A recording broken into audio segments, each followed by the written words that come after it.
Hello guys, nakahiga na tayo kasi gusto ko lang umiga, gusto lang magpahinga. May kwenta ko sa inyo kasi sabi, may isa sa mga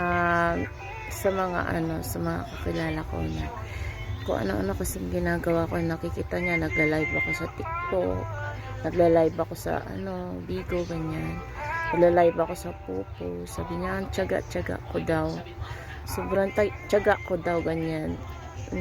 Pero okay lang sa akin, parang ako na okay na yung matyaga ako kasi meron din naman akong napapala sa kasipagan ko. Kagaya dito sa Facebook, nakasahod tayo guys kasi sa sipag natin nakipag-engage.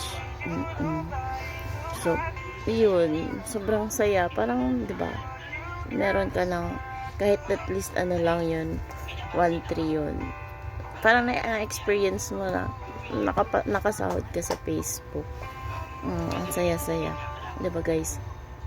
Kaya ikaw, wag kang sumuko kasi libre lang naman na mag-post ng mga video, tapos mga picture, libre lang. Dito kasi kailangan ka maka 5k followers para mabuksan mo yung monetization tools mo, lalo na yung content monetization, kasi lahat ng post mo, as long na may nanonood, may marites, kahit kaaway mo na hindi ka kino-comment pero nagmarites siya sa'yo, meron kang dollars na makukuha. So napaka-importante guys na magkaroon ka ng 5k followers, 'di ba?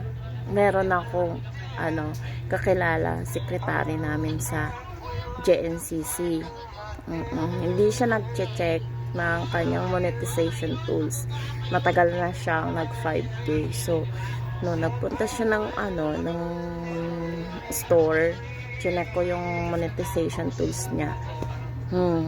Na pala siya, monetize na pala siya dun kasi 5k followers pataas na siya. So wala siyang ka-idea how to set up that content monetization. Ang ginawa ko, ako mismo nag-set up dun kasi nandun siya.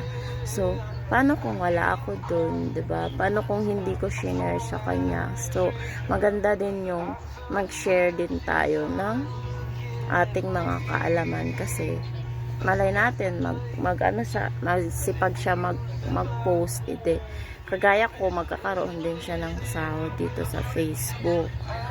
Huwag natin ipagdamot yung ating kaalaman guys. Kaya kung ako sa'yo, pilitin mo na mag 5k followers sa Facebook. Dati kasi guys, sabi nila kahit 3k pababa daw, nagbibigay si Meta ng tools na ganun. Pero ngayon, ang required ni Meta is 5k followers na. So kung may mga tanong ka pa sa akin, lalo na sa pag-cash out, mag-comment ka sa akin. Huwag ka mahiya. Comment ka sa mga video ko. Okay? Let's go!